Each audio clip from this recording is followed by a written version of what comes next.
Hate is at the intersection of low mental resources and our core instinct to fight. When you don't know what to fight and you don't know how much fight you have to give, the easiest thing you can do is simply dislike or hate the thing you have to fight. And that's why you see so much of it. That's why you see so many negative comments. That's why you see so many negative reviews, so much online bullying, so much harassing, so much negging, so much shaming, all the teasing. It all comes from this relationship that we have between being able to engage in a fight without risk in a way that we feel protects our survival. It's a human need to survive, and therefore it is actually a default human process. You hate, I hate, and people hate us. It's all very natural, and it's all tied to our own human psychology. So if there is so much hate happening in the world, how do we turn that hate from something that hurts us and saddens us and shames us? How do we turn it into something positive?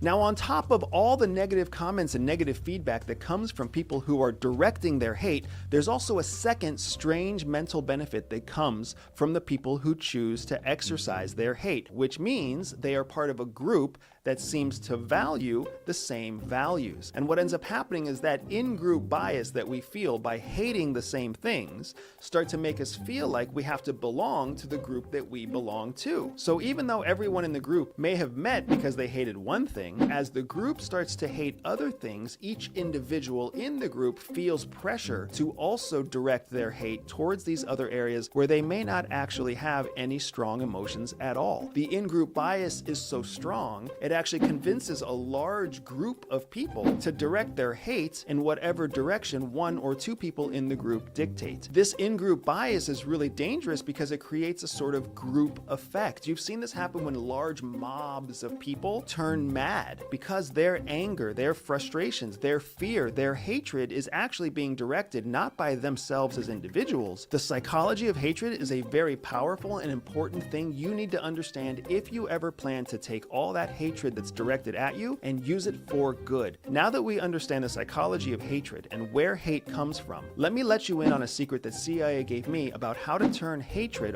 from something negative to something positive. 3 main points to understanding how to transform hate into something powerful and productive for your own success. First, you need to understand that if hate is based in this idea of threats, a threat actually has 2 different parts. There's the part that threatens you, but then there's also the part that threatens others. So what actually happens to human beings in our pursuit for survival, our instincts tell us that we have some threats we want to avoid and other threats we actually want to partner with and stand beside. You know exactly what this feels like because you've always loved being on a winning team. You love being on the football team with the best quarterback. You love being on the soccer team with the best shooter. You love being on the cross-country team with the strongest runners. Threats are actually an attractant as much as they are a deterrent.